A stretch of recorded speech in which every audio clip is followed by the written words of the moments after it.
Hi everyone, this is Jishu Bhattacharya and you are watching Republic TV. Today with us we have Ms. Divya Jain, sports psychologist, and Dr. Samir Parikh, sports psychiatrist. Both of them have been appointed by the IOA as mental awareness experts for the Paris inbound athletes, Indian athletes. So a very warm welcome to you, sir and ma'am. Pleasure. My first question to you would be, now see, this is the first time that it is happening that the IOA has appointed mental awareness coaches for our athletes, our Paris-bound athletes. So, I mean, what's your first reaction to it? I mean, how do you see this going forward, and how will it be beneficial for our athletes in the Paris Olympic Games? So I think two parts. I'll let Divya speak about the sports psychology part, but I think what we need to understand is that this is a very, very important thing that is happening here from a couple of points. One, in the medical team, you have mental health experts. This in itself breaks stigmas of years. Second, we recognize that mental health is an integral component when it comes to sports, more so because at the end of the day, we are dealing with human beings who have pressure and who have their uniqueness. And when you club the entire gamut of all that is needed for adequate performance and well-being, you need physical, nutrition, exercise, coaches, and you need mental health support. And I think it's a very welcome step by IOA and our sports ministry. Divya?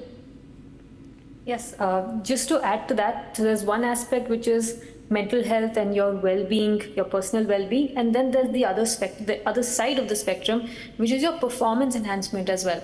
So many times we notice that as a player, you may do exceedingly well in practice, you may do well in some upcoming matches, and yet in those moments which we consider the most important, the absolute crucial last couple of seconds, last couple of points, that's when a lot of times there may be a tendency to choke under pressure. We may feel like you have to try too hard, the rhythm may change, the heart rate increases, the breathing changes, muscles tense up. So there are all of these elements that accompany any high pressure situation that a player may go into. So it's not that some players are just better, are born to deal with this kind of pressure and some aren't. These are actually mental skills that players can learn, how to deal with the pressure, how to focus, how to switch off and switch on, how to bounce back after a point, how to deal with all the pressure, all the expectations. And so also equipping athletes with these skills will give them the confidence that they know that what they're exactly supposed to do in those moments that are really important. And that confidence in itself also adds on and gives a big boost to your performance. Okay. So both of you mentioned a bit about pressure right now. We are the world's largest democracy, and the entire nation's eyeball are right now fixated upon the Paris Olympics game. The entire country wants them to do well, and you are literally dealing with a very large contingency of athletes who are, into different sporting disciplines. So what will be your key strategies to help them out to, perform better, and especially how to deal with the pressure? I think, again, I will let Divya answer this in depth, but for me, one of the most integral aspects is, first of all, let's recognize each one of this athlete is a unique, special champion. What's our population? What's the world's population? How many people qualify? How many people play globally out of the global population? Just imagine the percentage. Imagine what kind of skill set, effort, years and years of effort has taken these individuals there. For me, them celebrating the fact that they are champions already, the fact that they have had years and years of effort, and this is their moment to celebrate being there. And that positivity needs to be harnessed. What happens after that is a different issue altogether. Divya? Yes. So when it comes to performance, there are certain evidence-based scientific techniques that actually exist that can help players improve their performance. So whether you're looking at the kind of specific goals that a player is setting, making sure that they set goals that don't add pressure, but that give a sense of direction, give a sense of confidence. How they are managing their energy in that particular time, how nervous or excited are they, what kind of thought processes you have at that time.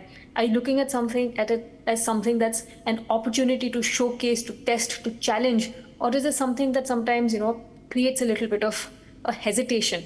What do you do between 2 points, or what do you do in the minute or 2 minutes when you're on the block, ready for your performance? So there are various strategies. You're looking at goal setting, you're looking at relaxation training, you're looking at visualization is a very important strategy, different breathing techniques, how you zone in, zone out, psych up, psych down, mindfulness training. So there are a lot of these evidence-based strategies, and the idea is, of course, you tailor it to each individual. You also tailor it to the situation. So yes, there are times when a sports psychologist will work for a long period of time with an athlete, just like a strength and conditioning coach would, or a technical coach would. At the same time, sometimes we may look at those quick 2-minute, 5-minute, 10-minute interventions in that one moment. That can also make a difference. Okay. So all the athletes who are, going to Paris for the upcoming Olympics games, I mean, they have trained all their lives, they have trained really hard to reach where they are. So how do you think that you guys can step in and enhance their performance and make them feel like, yes, they are truly the champions, irrespective of the result, whatever happens in the games?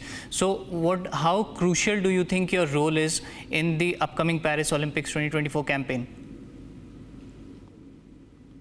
I think the fair answer would be that if you were to split the pie of 100%, then 98, 99% is the tremendous effort by the individual athlete.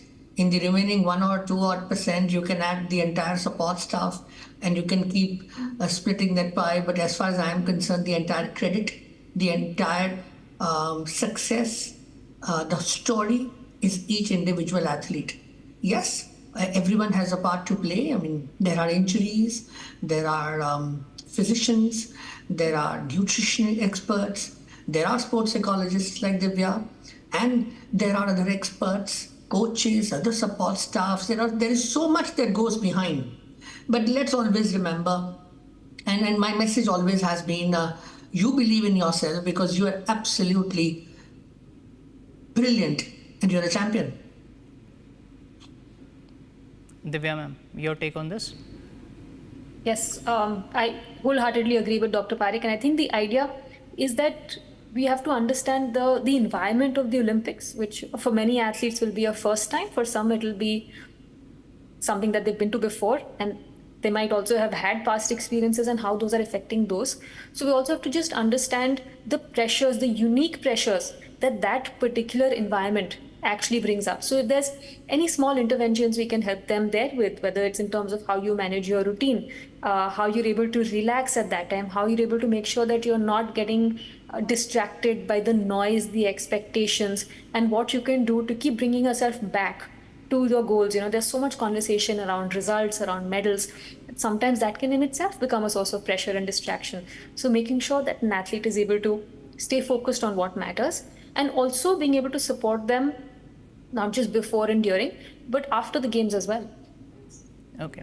So my last question to the both of you will be, if you can quickly just touch upon this, that before you start interacting with the athletes when the Paris Olympics are, on, what will be your message to the athletes? If you could give just one message to the entire Indian contingency, what would it be from your end, both of you? My message is thank you for being you. To me, you are a champion. As simple as that, and generations will be inspired by you, and that's the only thing you need to remember. Divya ma'am. And I'd like to say, believe in yourself, believe in the efforts you've put in all these years, be in the moment, and just enjoy every moment. Okay. So thank you to the both of you. It was lovely talking to you, and we hope that we write and rewrite new chapters of history in the upcoming Paris Olympics game. Thank you for everyone. Thank you for tuning in with Republic Network. Thank you.